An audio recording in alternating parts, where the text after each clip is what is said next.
Mga paso, papalinis ng panggilid. Pag ako kasi naglilinis ng panggilid, dinapaklas ko lahat. Ayan. And then ito, tinatanggal ko rin yan. Ngayon ang problema, hindi ito matanggal. Pakita ko sa inyo kung gaano siya kahigpit. Ito, medyo maluwag na. Pero, grabe naman. Tignan mo naman. Oh.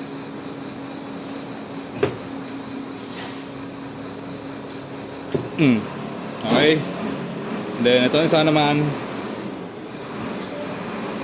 Ayaw, di ba?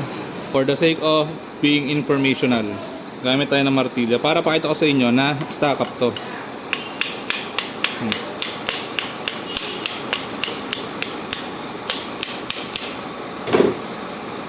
See? Gano'n siya katikas. Ang kabila naman.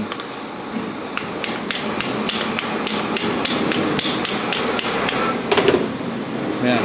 Ganito mangyayari sa inyo kapag papalinis kayo ng panggilid tapos hindi binabaklas itong lining. Kasi natutuyuan ng grease o lubricant itong poste. And at the same time, pumapasok yung tubig doon. Ano sa tingin nyo pag ganito yung lining? Anong magiging cost dun sa CVT setup nyo? Comment nyo naman.